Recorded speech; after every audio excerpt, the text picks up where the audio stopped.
everyone, it's Lainey. Welcome back to another creative craft with the Cricut Joy Xtra, kind of.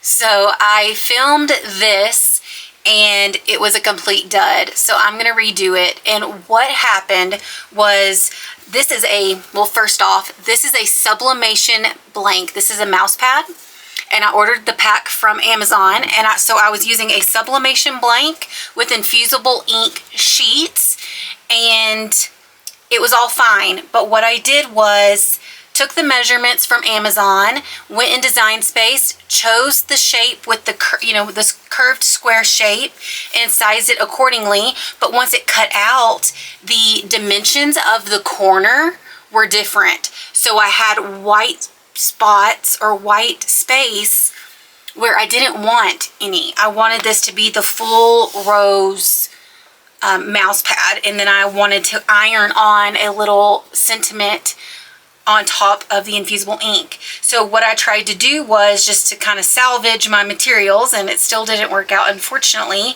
I pieced together where there, and I ended up having to shift my rose design to try to add, color the other sheet, this burgundy, to part of the white space. And granted, there wasn't this much white space, but I shifted it just to try to, I didn't want it to be so methodical. I wanted it to be kind of random, and I really like this idea. I think it looks great. It's just where I lined up the Infusible Ink sheets, it separated a bit on two sides, and then there is just it's just not a very good impression. It just did not turn out. And I'm making this for my grandma. She asked for a mouse pad. So unfortunately, this is just not going to be giftable. So I'm reworking. I'm gonna try this again, and hopefully this turns out, and I think I will, because I'm not going to be using my machine to cut it out. I'm just gonna cut this out with scissors. So both of these I found on Amazon. They were at Michael's, and I looked up the prices online and found them cheaper on Amazon, so I purchased them through there. What we're going to be using now, real quick, actually, this is the Patterns Cabbage Rose, the dud, and it's absolutely beautiful. But now we're going to work with the Patterns Wildflower. So bringing in the Infusible Ink sheet from that second set, and it came with 4 sheets, and bringing in a new sublimation blank mouse pad, once again from Amazon. And what I'm going to do is leave a little bit of margin around the mouse pad of the Infusible Ink. And so what I could do is, cut it back out on my Cricut machine and make it a little larger, so we don't have the little white space on the corners. Or I can just, cut it with my True Control blade, scissors, or my paper trimmer. And I'm just going to do this. And like I said, leaving a little margin of the Infusible Ink design. So kind of difficult to work with because it wants to curl.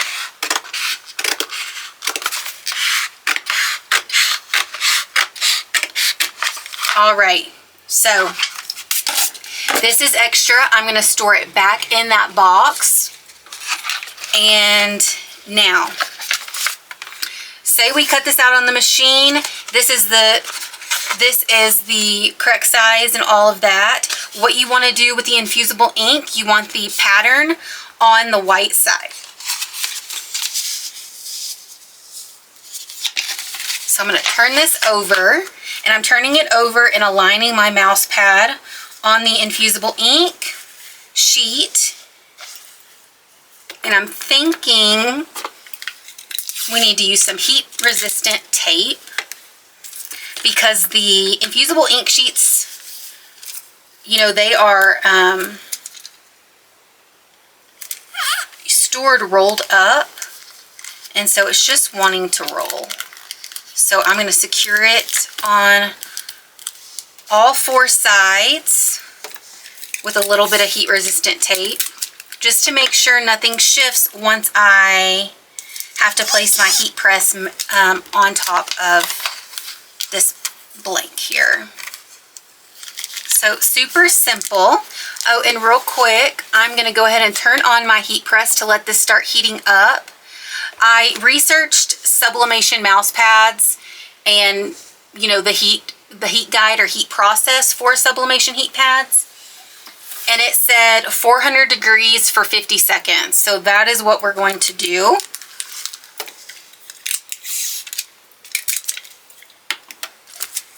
I do have the larger heat press, so it will cover this entire mouse pad here.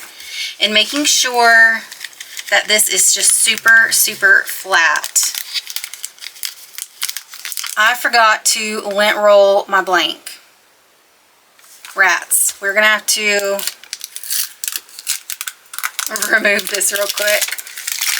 All right, so the fusible ink sheet is removed again, and Cricut Heat Guide states that when using infusible ink sheets, take a lint roller to your blank because any minuscule particle on here can affect the transfer of the infusible ink sheet.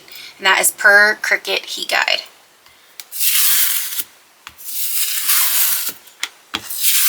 Alrighty. So once again,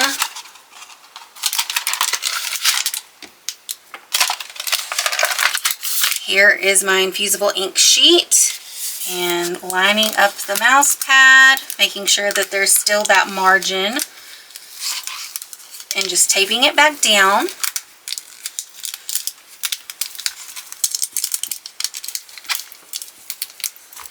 And now we're ready for the stacking process.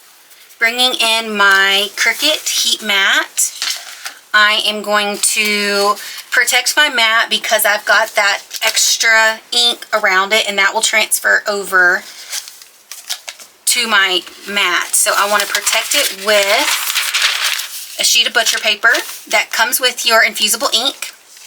And then we're going to lay down our blank. This is the back side of the mouse pad. So I want the ink facing up or on top. I want the ink on top. And then we need another piece of butcher paper. And this is protecting our heat press from the ink. And now, move this back a little bit. Now I'm going to bring in my heat press, making sure that it is fully covered. All right, so now I'm going to press go. I have my window open right here for ventilation because this is very strong, and I'm going to keep firm pressure on my heat press for the entire 50 seconds, and I'm keeping my heat press fixed. No movement, just firm pressure. So I ended up doing 60 seconds instead of 50, removing my heat press, and you can see some of the color coming through the butcher paper. And what I'm going to do is let this cool, and then we will reveal the results. All right, so it is cooled down a bit, still warm, but definitely not hot. And just going to remove the tape. I do have heat resistant gloves that work really well, but this is not gonna burn me. But I wanted to let it set, not only to let it cool down, but just to, wow, it turned out. You can see here that there's really, pretty much all the color's gone. There's a little bit more of some color right here, a little bit of the yellow, but when I look at the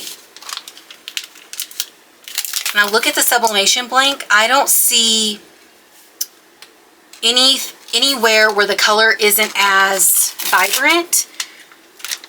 Like you can see, the camera's picking it up. There's a little yellow there and there's a little yellow there. So that means not all the color was transferred over to the sublimation blank.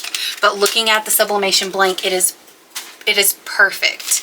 So now you can see why we protected our heat press mat. And now I'm going to throw both of these away, the bottom and the top, because it's got that ink and I don't want to transfer that on anything else. And look how pretty this turned out. So lessons learned here, really pay attention to your shape.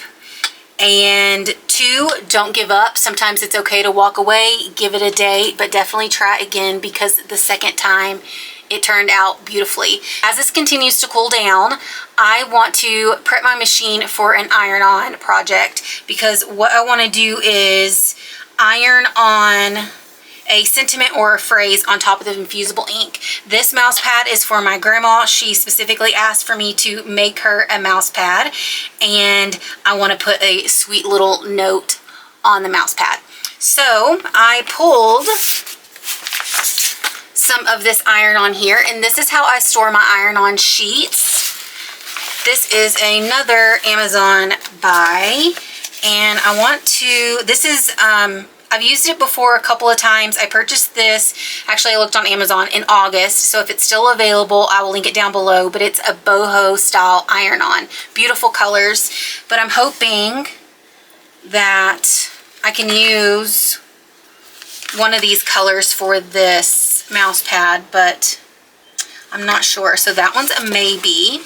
I really wanted to use a navy, but I'm out. And that is really pretty too. It's bringing out some of those lighter blue and those other flowers. So let's just keep looking through these just to make sure. There's a purple. My grandma really likes purple, but I'm not liking that. Okay, and it seems that these are all just kind of more neutral colors. Alrighty. And I also keep my scraps in here as well, so this brand is all together. And I will link these scrapbooking pockets down below. So bringing these back in, I'm wondering if I should just do white, because this yellow is just, you know, really taking over. Let me pull some white and test out some white. All right, bringing in my scraps here, and I have a navy in flocked, but because this is a mouse pad, I don't want anything raised, so no glitter, no flocked. I do have a gold. Let's see. Yeah, I think the white's probably going to do the best. It's going to pop, really add some contrast to the mouse pad. I want to just double check to make sure. You know what, I do have some navy. So the navy would work well too, but I think I'm just going to go with the white so it really pops. And there is some lighter colors in the mouse pad. Looks like there's a little faint white ring around some of these flowers. So yeah, we'll just go with white. Alright, so my mat is losing some stickiness, so I use some washi tape to make sure that my iron-on vinyl stays fixed on the mat. And now I'm just going to run this through and allow the cutting to begin. I'm going to go ahead and turn on my mini press to medium heat, which is 2 wavy lines. And once this heats up, it will turn green and also chime. Alright, so the cutting is done, and I'm going to click unload on my computer. We are done with the machine, and our heat press is ready for us as well. Remove the iron-on and that washi tape. And what I did, I looked under images and typed in grandma and found this little sweet text. So taking my weeding tool to help pull back that excess, and being very carefully here because there's a lot of intricate little cutouts for the letters. So it says grandma at the top, and then there's a little paragraph below it. And this is Cricut just everyday iron-on. All right, so that was a very slow process. I lost a couple dots to some eyes, but that's okay. I've got all these little excess pieces here. So just take my lint roller and pick up all those little pieces. Easy peasy. Bring back in my sublimation blank. I'm so happy about this. And like I said, I just typed in grandma and found this, and I sized it accordingly. I had the shape already in there from the fail project, and so I just sized this text here based on the size of the square that I'd already pulled from earlier. Okay. Just going to double check everything. Let me go ahead and zoom in for you as well. Okay, so it's got the script font and then a very thin font, and below it what it says: grandma, ears that listen, arms that always hold, love that is unconditional, a heart made of gold. How sweet is that? So our heat press is ready, once again on medium heat, and I am just going to apply firm pressure, staying on that carrier sheet, and constant movement. And this is not going to take any time at all because it is so thin, but I'm making sure that I am applying firm pressure just to help that iron-on adhere to that Infusible Ink sheet.